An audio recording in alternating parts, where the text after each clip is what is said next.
What up, family, and welcome back to Rise Urban Nation, where we unite, uplift, and ignite the stories of entrepreneurs, innovators, change makers, and all across the globe, not just here in the US, but to Africa, to Jamaica. Ooh, I want to take it. I don't know why I did that, but I was about to get my groove on. But let me ask you something, Rise Urban Nation. Have you ever sat in a room, listened to someone teach something, and thought, wait a minute, I know this? Maybe you solved problems in your career.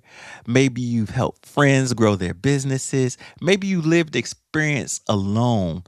Your experience alone just could fill a master class. But somewhere along the way, many of us were taught something dangerous, that our knowledge only has value inside a job. Well, today's guest is here to challenge that belief. She teaches entrepreneurs how to turn their expertise, experience, and insight into real income streams by packaging what they already know. Family, help me give a warm welcome to the entrepreneur, the strategist, the educator, the great doctor herself, Miss Mills. Dr. Mills, welcome to the show. Hey, thank you so much. And fun fact, I love that song. So I was about to start singing with you. That's one of my I saw. favorite songs. Hey, it just came to mind. Sometimes, my ADHD gets the best of me and I start going on these tangents. So you got to bear with me. I get it. Okay, so I want to start. I think I want to start here where many people have knowledge. I do agree with that, but they don't recognize its value. How did your journey begin in recognizing this and getting into entrepreneur, and where did the knowledge monetization begin for you? Give me the backstory. How did we get Yeah. here? Thank you so much for having me on this amazing platform. I'm super excited about that. And I love talking about this topic.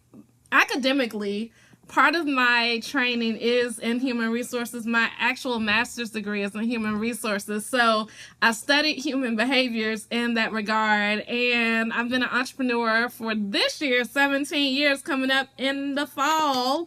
Congrats, So congrats, thank congrats. you.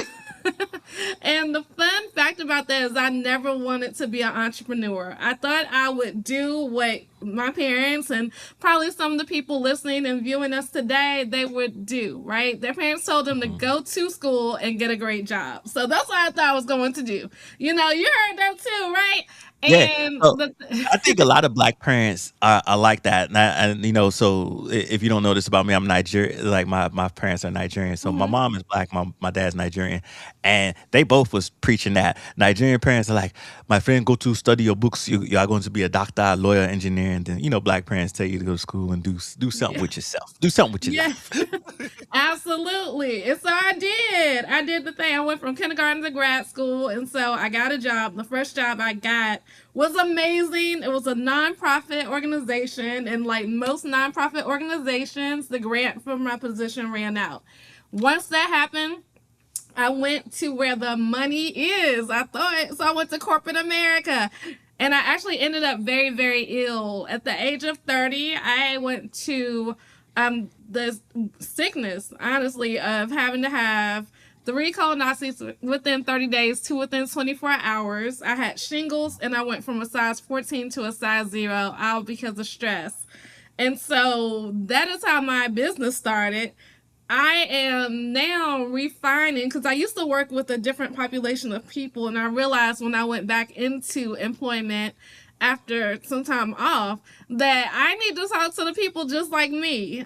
I now work for another nonprofit organization, and I'm the marketing manager there.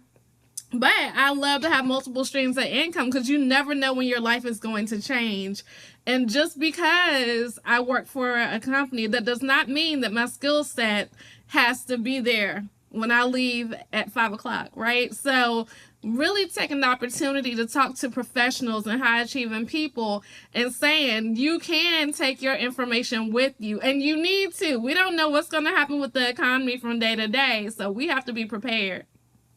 Yeah, I love that. And usually I tell people when you're starting your first business, your first employers are usually your investors anyway. So Yeah. how do you use that as your investor, so that you can create multiple streams of incomes? And every really successful person that you see, that has become a millionaire in life, they didn't do it with just one business. They usually have multiple streams. Even if Mhm. they have one business, they have multiple streams of income in that business that's working for them, right? So I love that you mentioned the multiple streams of income. Speaking of income, what made you first realize your knowledge could be income? I think really falling into the space of seeing people who were coaches and who, like I think my first time getting paid for my knowledge and getting paid not necessarily for having to work for someone, get my first client, that helped me because this person, I've been doing business online most of my career. I never really did business in my city. I've always done business Mm, online. So this person who I never really met in real life sent yeah. money to me, and that just allowed me to know that this is something. So what I do in my business is really imprint my academic skills and, like you were saying, even your life skills, things you've been through, and knowing and understanding that this is what it is. You Hmm. can literally look at this, whatever your skill set is, and make money from it. And so I think the first time I ever did that, that was probably early on in my career, but that was when I was undercharging too. I think every entrepreneur learns that lesson, Mhm. and we kind of evolve along the way. I'm also thinking too because I want to go back to something you said earlier. Like you said, you didn't come from a parents who were entrepreneurial. I think that Mhm. like we come from those parents that said, get, go to school, get a good job. Mhm. So like, how did you first get introduced to entrepreneurship, and then how did your entrepreneurship journey kind of evolve over time? The interesting thing about that is that my father was a musician, so I didn't Oh. even think about it as entrepreneurship. I didn't think I thought that he had a particular skill that he got paid for. So I'm like, I'm not a musician, so I didn't Mm-hmm. know about people getting paid for their knowledge. I really started my business out of the information of direct sales and network marketing back in the days. I was a Mary Kay consultant, and that's how I Okay. started the entrepreneurial journey. I didn't even know about business, but that was the very first time I put my information inside of a business. And from that point, I really thought about what happens to the woman after she takes off the makeup. And I started a personal development tour, which I didn't even know what that was then. It was called the Beauty from Head to Toe tour, and it actually became a 5 city tour. And I always say, you know how they say some people have a dollar in a dream? I didn't even have a dollar. I just had the dream. And people started sponsoring this amazing tour. So that was in 2011. That was the first time I ever really stepped out on entrepreneurship and my own self, not with the business Mm. model of direct sales and network marketing, but my own business. And the rest is history.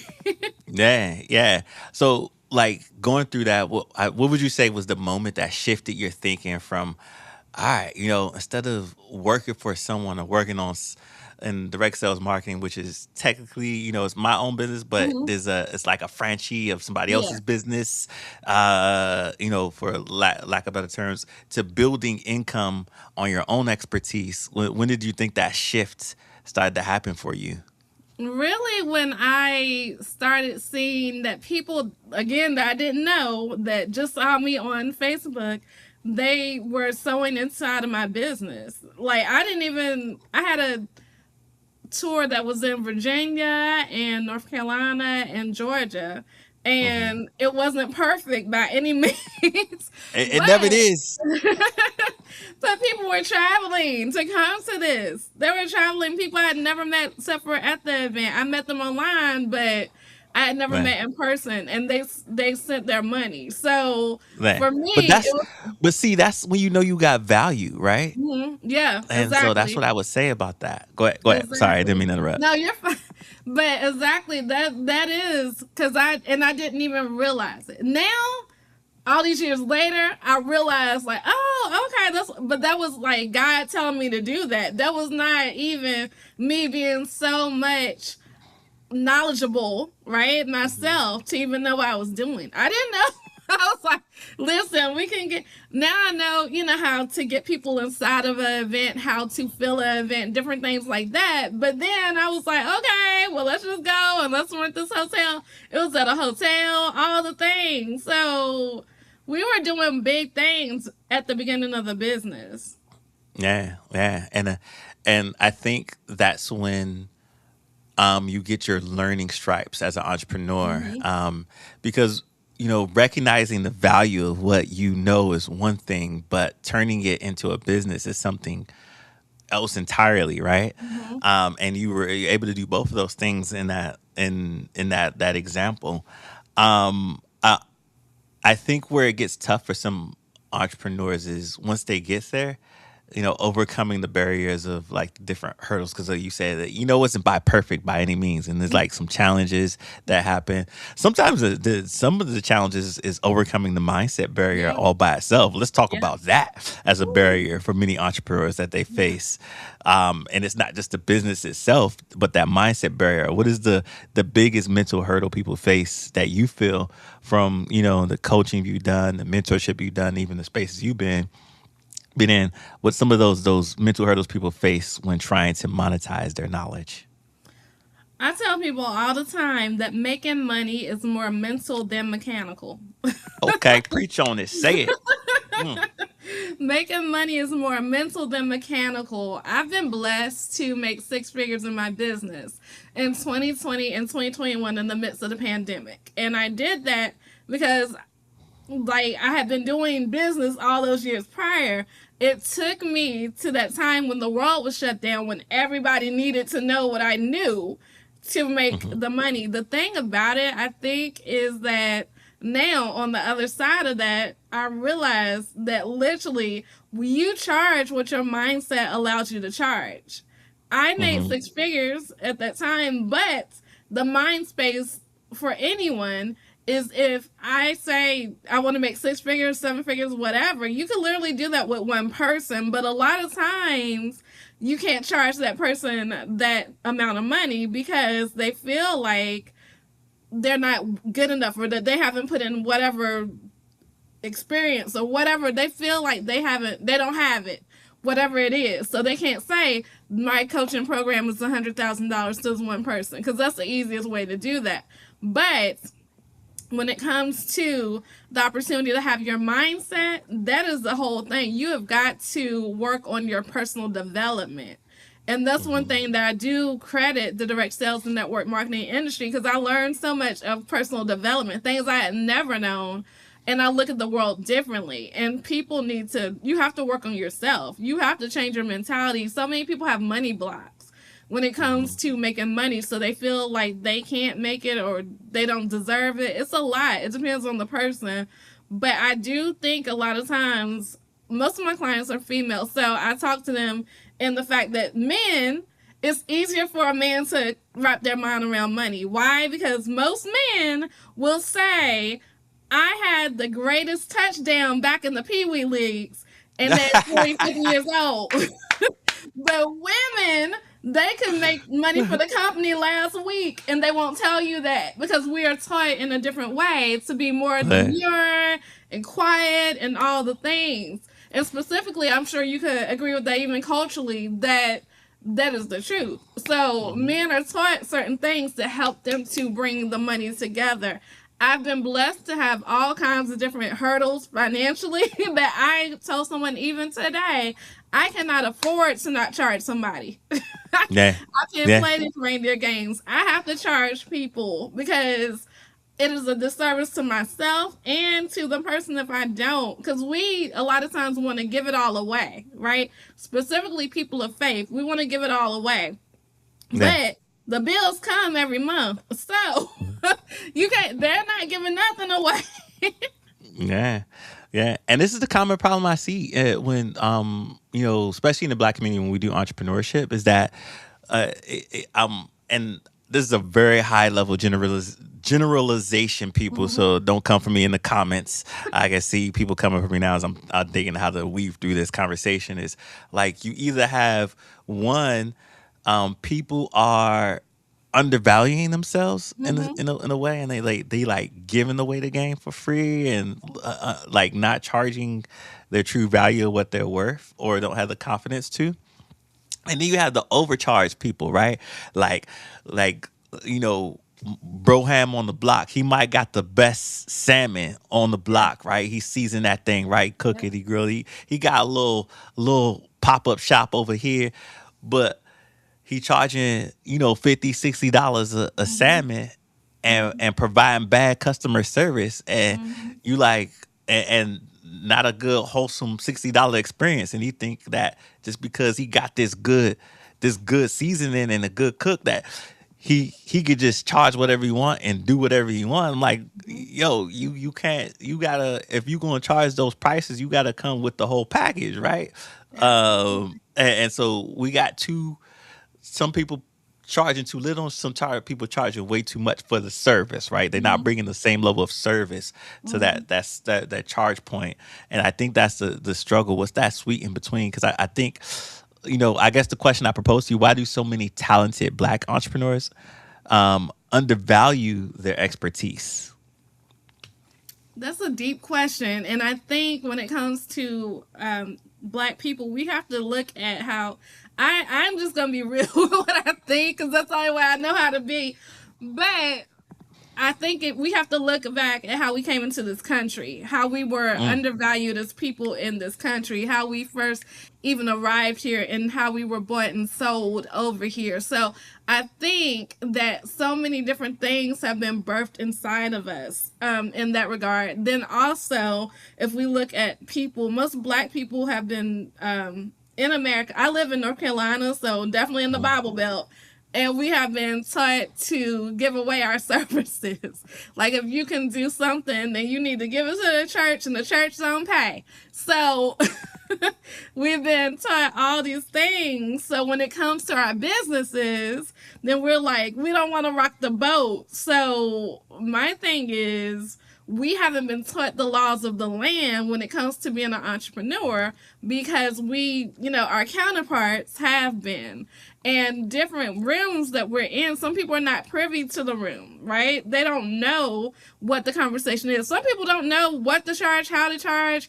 Undercharging comes from not having understanding. So I always tell people, like, you can never pay me what I'm worth. Because even from a mm, spiritual standpoint, you can't buy me. I am priceless. This is one of a kind in mm. this earth. So you can't pay me what I'm worth. And I don't really ascribe to that conversation of paying somebody what they're worth. I say pay what your heart will allow you to ask for. Because I can tell my clients all day long, go out here and charge 6 figures, right? But if they can't do that without kicking and screaming, they need to start at a different point so that they can have some comfortability. Then they can see that it works and Mhm, go up. So, charging what you're worth is a different thing. I didn't start out the gate charging what I charge now. I had to mhm, grow to that point and understand that I can't. I had to look because I remember having a conversation with a coach. I was like, "Well, I don't need that much money. These people, they can't afford it." And I had to change that mindset because I had to realize that even if I didn't need that much money, I want to be a blessing to my church, my community, all the things. So I do need more money in order to do that. And that was, a mindset switch that I had to do. So, like I said, a lot of this is on your mindset. It's about how you were raised. Some people have been raised in households where money was a hurdle. Some people have been raised in households where it wasn't. So a lot of this is individualistic stuff that we have to work through on our own and with the help of the Lord. Because if not, you're yes. going to be stuck and you can't really move forward in business. That is why, even statistically, less than 11% of all businesses ever make it to 6 figures. And Mhm, traditionally, black women make around $24,000 per year in our businesses. So, one thing I always like to say is the difference between Sarah Lee and Sarah, who makes some great pound cakes at your church, who's better than Sarah Lee, is that Sarah Lee, she knows how to charge her worth. She is in all these places. Her She pound cake sure ain't even do. that great. So, you She gotta over there know in caking up off of that too, right. boy. Whew. Right. So you got to know that this, especially people who make food, like we're talking about, and actual tangible products, your you have the ingredients, you have to think about your time. It's a lot of that goes into it. And if you're Mhm. undercharging yourself in that regard, then you're not going to be able to afford the things you need. Nah, the term you said earlier, I like when you said work through, Mhm. so that people are not stuck in Mhm. whatever that mindset is. And some of the things that I hear when you, as specifically as you talk to women entrepreneurs, especially Black women entrepreneurs, something that came to mind because I'm a board member for another organization called Village Up, and sometime around COVID, we had these conversations with women leaders of color from different industries, right? Who are amazing people. I look up to them, and then Mhm. we were having a conversation about imposter syndrome, and I was Mhm. shocked to see that some of people that I revered and looked up to had imposter syndrome and still kind of had that to this day, but they work through it when they're in rooms where it's male dominated, Mhm. big 7-figure caps on the table, Mhm. and VC funding grounds and so forth, and having to get through those imposter syndrome. I'm curious, did you experience syndrome early in your journey? It's funny because I think my business started before the term started. So I probably didn't know what that term was, and I probably did go through it, but I didn't identify to that term because it wasn't Yeah, there. But right, I can relate to it in the fact that I you know, really didn't know what I was doing. hmm, That's why I could relate to it. It wasn't that I was afraid to do it. I'm just like, what am I doing? Like it was I always tell people, like now, how we are virtually in the yeah, world. I was in the rooms with the people. I had to go ask people in their faces to pay me. It hmm, was, intimidating. I think that was more the term we use, intimidation, than yeah, imposter syndrome. But it was very much like having to really face who I was and think like, who are you to be asking this? You don't really know what you're doing, and knowing that in the back yeah, of my mind. So I think as I escaped that conversation just because that wasn't a term, and by the time it became a term, I was kind of out of that stage. But I can relate to it, and yeah. the one thing that I've really just quickly, my father passed away in 2022, and I was about to hang up all this whole business. I was like, I don't want to do this. This is my tie with him. And like I said, 2020, 2021, I was able to make six figures. 2022, I went through something financially when my dad passed away, and I ended up declaring bankruptcy. And I think it's pivotal for people to know that because this is what you were saying, imposter syndrome. I think I went through that a little bit coming out of this story because I'm like, I had to become a different person quickly. And so the rebuild of it all is important because one thing I did was to get inside of rooms where people were talking bigger and making bigger investments and doing those things so that I could get back on my standing. I couldn't be in the same room with people who were thinking small. So I think environment has something to do with all of that because I didn't stay in that place too long. I was able Yeah. to, and if I was by myself, I wouldn't have been able to do that. Yeah, yeah, I can see that. I'm also, I want to go back to the piece where when you were saying I didn't know what I was doing, and I think a lot of us as entrepreneurs start off in that space, or we start off knowing what we want to do, and we know aspects of what we are doing, but there's a whole aspect of it that we don't know what we're doing. Mm-hmm. Um, what mistakes do people make when they first try to package their knowledge? What do you see? undervaluing it. Undervaluing it. It really, a lot of times people go into academics with the thought of whatever, like you were saying, become a doctor, become a lawyer, become whatever your parents have told you to become, right? And that is not what you want to do. Some Hmm. people follow that because they've been told to do that, and that's great and that's good. But at the end of the day, that's not you. So a lot Yeah. of times when you wake up in the morning and you're like, I hate my career, it's because you didn't choose your career. So I think that's one of the first things to really understand. Like, is your knowledge something you want to do? Or is this your time to pivot? So I think people undervalue it, and I think people don't allow themselves forgiveness of the people who put them in some of the places that they're in. Mm. I see that. Yeah, because I think all through when we're younger, a lot of our parents, our school counselors, and so forth, they often say, "Oh, go into this career because you'll make money, or go in this because you're good at Mm-hmm. this," and da da da. And people don't do the time it takes to do that self assessment of, what lights my soul on fire. What are the things I'm Mm-hmm. really good at, and how can I monetize it? We don't come from that line of thinking, so I definitely get that. Now, have you seen people with incredible expertise struggle simply because they didn't know how to position it? All the time. But All the time. So it's interesting because my undergrad degree is in public relations. So I've been in this PR marketing field for this year will be mhm, 30 years. But that has come with me understanding how to say certain things, right?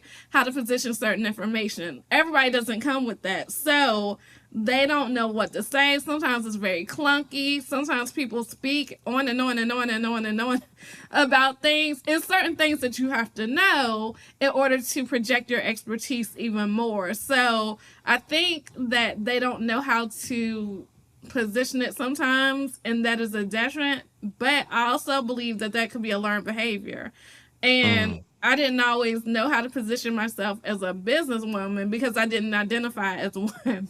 I always tell people, for the ladies, I always say, don't be a business Barbie. And so with ah, me, with me, I was a business Barbie. I was looking cute, how the things, but was making no money. So money is the great equalizer. I think a lot of times that substantiates yourself as a business owner, and you feel mm, like when you put your information in a package where people outside of your job have paid you, then you feel real. Like, I'm a real businesswoman now. So I man, think that is a way that helps to kind of crystallize the things that people are going through when it comes to positioning. man. The other thing I have with some entrepreneurs when they're trying to position themselves, I try to get them to see.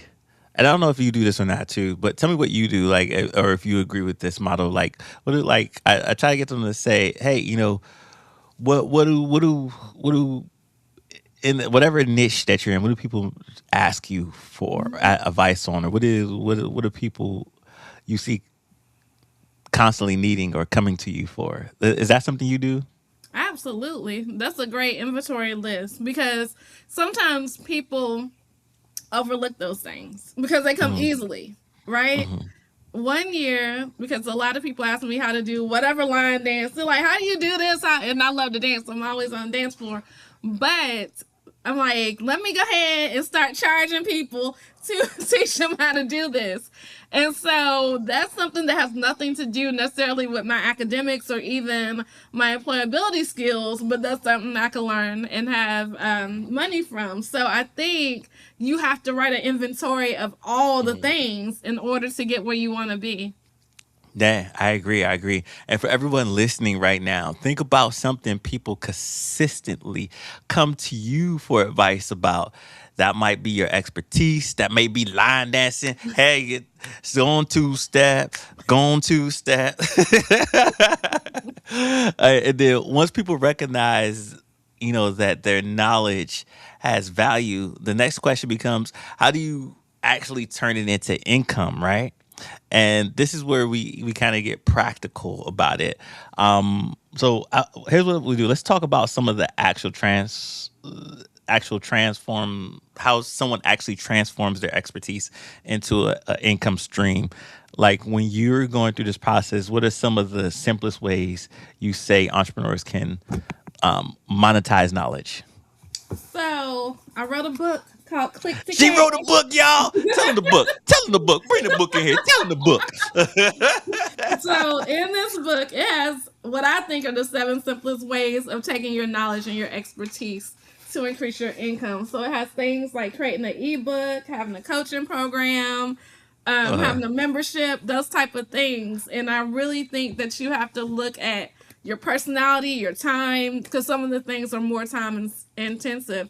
But I think that we have all heard of the 7 streams of income, right? But people have not taught us how we can take our one skill set and create mhm. 7 different streams. It does not have to be do this, do this, do this, do this.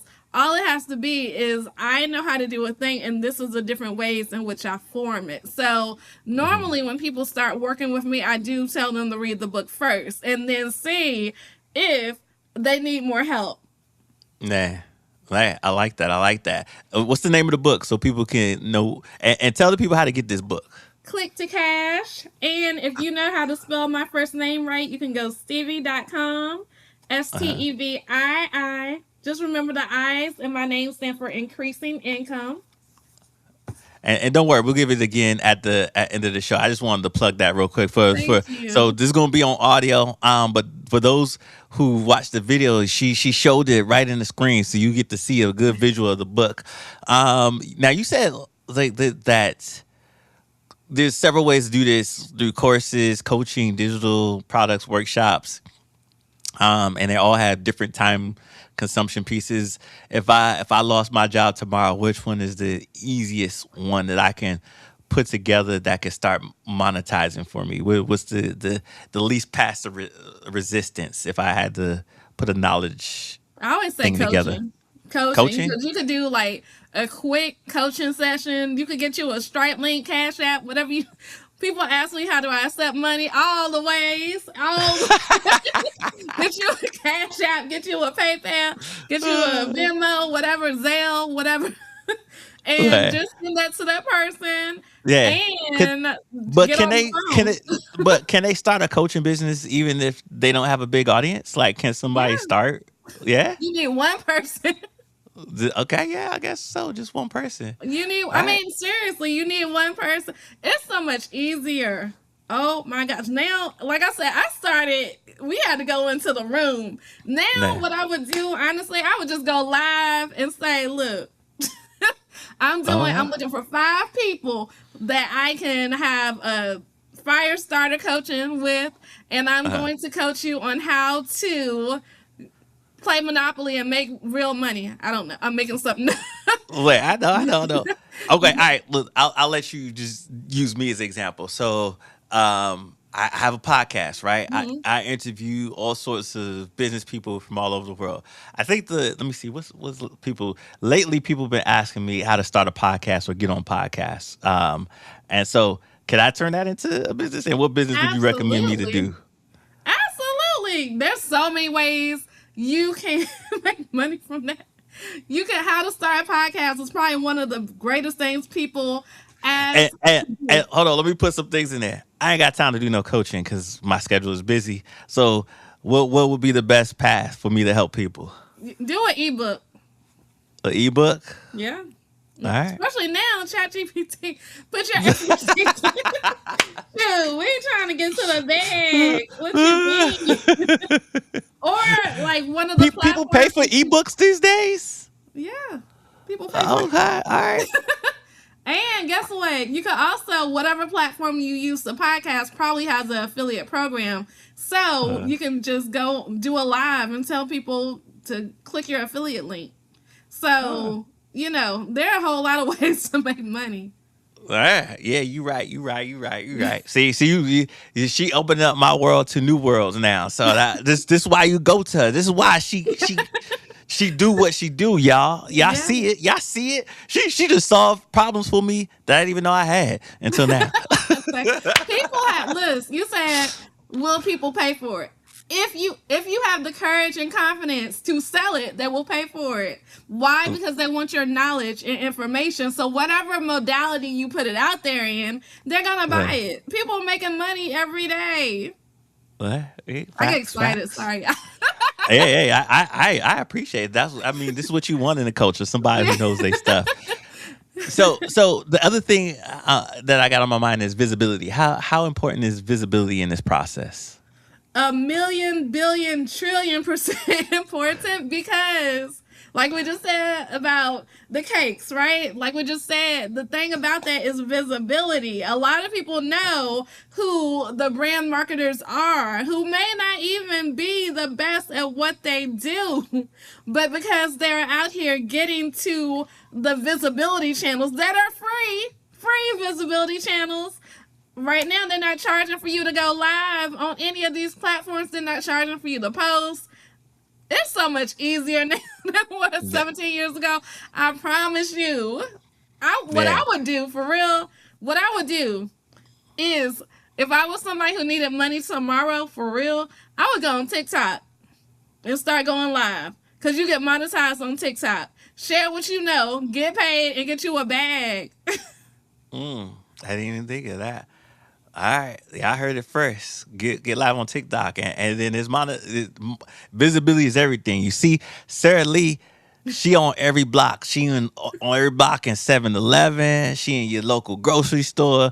She be outside. She got visibility, y'all. So make sure you get visible. Visibility Get plus visible. credibility equals cash. Say it one more time for the people in the back. Visibility plus credibility equals cash. There you go. There you go. All right. So if I'm gonna get visible, I think, and what I've seen you do so well so far in this is, being the ability to tell your story and share information. What role does storytelling play in building an authority? A huge role. Why? Because people do business, and thank you for the compliment. People do business with who they know, like, and trust, right?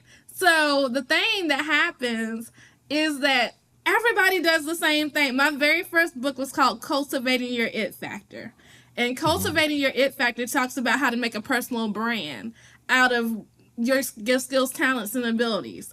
And people have to fall in love with you personally, because there are so many people who do what you do. I'm not the only one person talking about visibility, but my people resonate with me, whether it be, I like your southern drawl, or I like how fast you talk, or I like whatever it is that you do. That's me. Somebody else can say the same exact information and not deliver it in the same way, and their people will fall in love with them. So it is so important.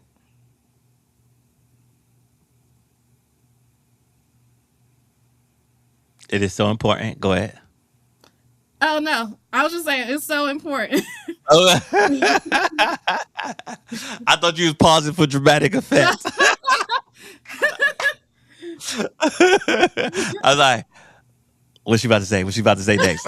I know you was waiting on it. It was a mixtape. See, that's what you want. You want people to be like, listen, when it's gonna drop? Look, I was hanging on every word, girl. I'm like, it's so important.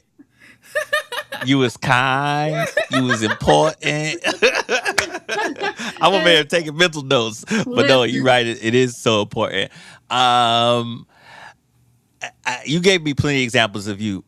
Give me another example of somebody you know who successfully turned their knowledge into a revenue stream. so this is somebody I've met in real life and somebody who most people know. So Tabitha Brown came to my mind when you said Oh that. Tabitha yeah, Brown Tabitha. is She is some, amazing, by the way. yeah, She is a great see? storyteller too.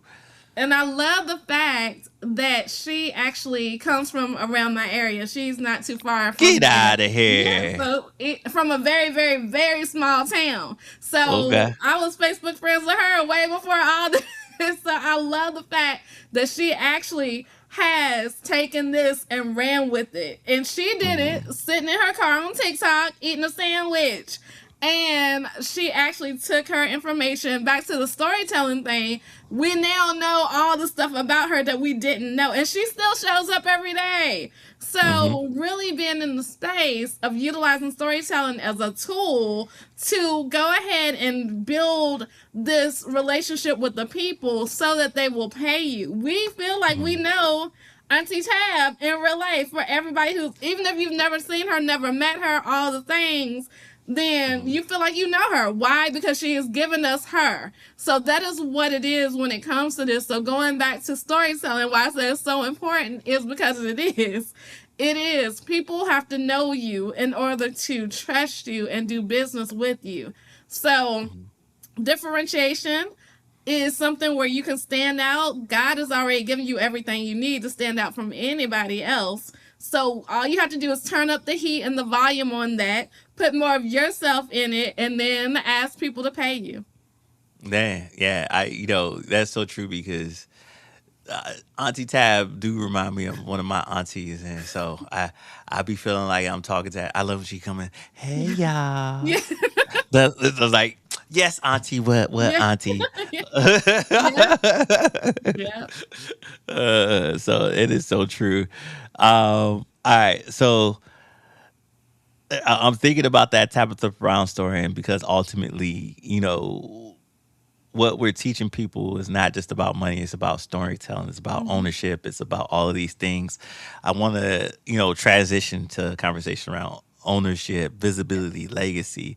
And one of the things I think we talk about every so often, but we need to talk about it more, especially on this podcast, is the narrative ownership, your story, your knowledge, your experience, how that matters, especially for us as Black people, as we mhm, see what's happening all around this country. Our stories are sometimes diluted, watered down, stripped away, mhm, not put in. mhm, So I love the fact that through entrepreneurship, we get to own our stories and mhm. tell our stories, have ownership over that. Um, in that narrative and vein, why is visibility important for Black entrepreneurs today? We deserve to be seen. That's the first thing. Mm, Our ancestors have fought too hard for us to not be seen. Even with, I get on people a lot of times about voting. I'm like, do y'all know that people died for y'all with the right to mm, vote and y'all sitting at home? facts. But and also in this, like people think that business is hard, right? But our ancestors, think about how hard they had to work and what they had to go through and all the things. So getting on any type of electronic media from your home is not hard. And we it's our right to do that. It's our right to do that. And we nobody in this day and age can really squash our voices unless we allow them to. You have a Mhm, phone, you have a computer, you can go live, even if you don't have Wi Fi at home, because I know everybody doesn't have the same Wi Fi. There are places you mhm, can go. You better go to McDonald's, you better go to the library, different places, borrow their Wi Fi. Do what you have to do until you can do something better. And I mhm, do believe that visibility is important. I believe that in my work and in my studies as public relations person, I always tell people back in my day, I'm almost 50 now, but back in my day, there used to be some publications. There used to be some you still a publications. young buck. You still a young Yeah. buck. Thank you, thank you, thank you. That were like tabloids and different things, right? And so in the tabloids, they will put your information out there. They just throw it out there, whether it's true or not. They're just gonna throw it on out there. But when you own your narrative, you tell your truth. Nobody can tell it for you. I tell people I can tell. Let me tell my truth because I tell it way better than what you can tell because it's my truth. But Mhm, you cannot forfeit the right to tell your truth. If you do not, then people will believe whatever they're being told. Because that's what they man. see. So when it comes to owning our narrative, we have the right to take anything. Everybody's made mistakes that we wish we didn't, but owning your narrative allows you to stay in control of the story. Nah, now, tell them now. Run, tell that. Let me tell you narrative. Let me tell you the real story. Now, run, tell that. If you want Yeah. to tell a narrative about the story, Mhm. uh, you know how I know one way the because the question I'm thinking about. the easy answer, you probably might say go get the book, but I want them to go get the book, but also want you to give them a little taste, just a little taste Yeah. of what they're gonna get from that book. On how, especially Black and African, Pan African entrepreneurs or all around the world can position themselves as experts in their space. What's one tip that you would give in reference to that? Really know that nobody else is like you on this earth. Like, Mm, really know that. We hear it, right? We've read it, but I don't think that enough people know, like, embody that and act from that. Like, if mm-hmm, nobody else on this whole wide world is like, Stevie, listen, you're not, listen. That is powerful. Nobody else is like you. That is powerful. And we can do amazing things. We are one of one. And I think mm-hmm, sometimes we downplay that and we don't think about how amazing we are. And you have to turn up the heat on how you think about yourself and how much you love yourself and how much you value yourself. It is so important. No amount of money can ever replace you. So when we get caught up in these worldly things, then you have to know that you have to be focused on what really matters.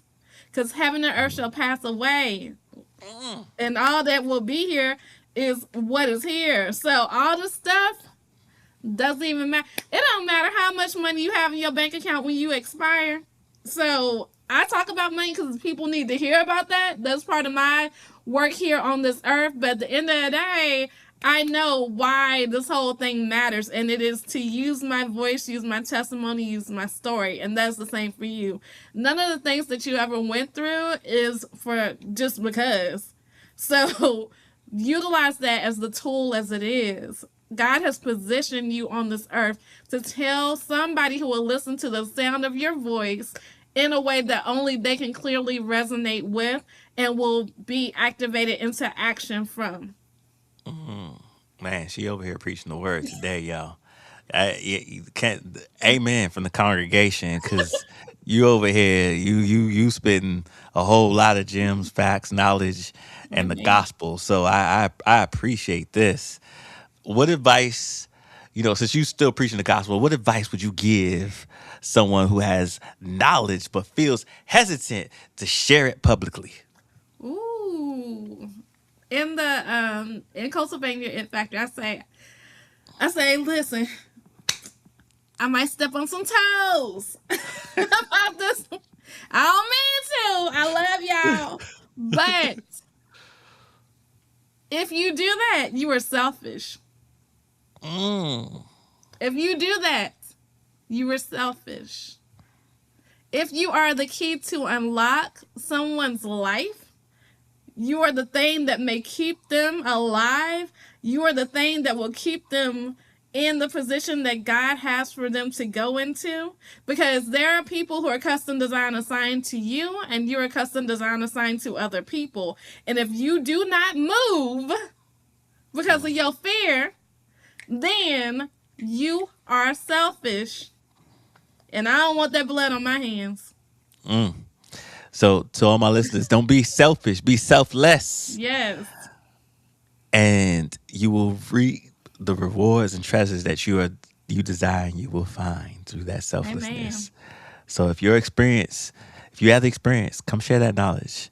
Your experience will truly pay the way for whatever it is your heart desires. What would you teach? What would you share? What are the three? I'm thinking now, if we want to leave them off with something good, what are the three steps someone could take this week to start monetizing their knowledge?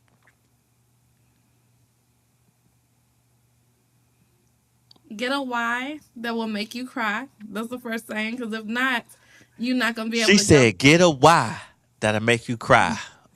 Oh my! I heard some Isley brothers in that line right there. Get a why that make you cry. All right, let me go ahead. You That's number got one. Get a why to to. make you cry. Go ahead. Go ahead. Go You ahead. got to get a why to make you cry. Because if not, you're going to quit.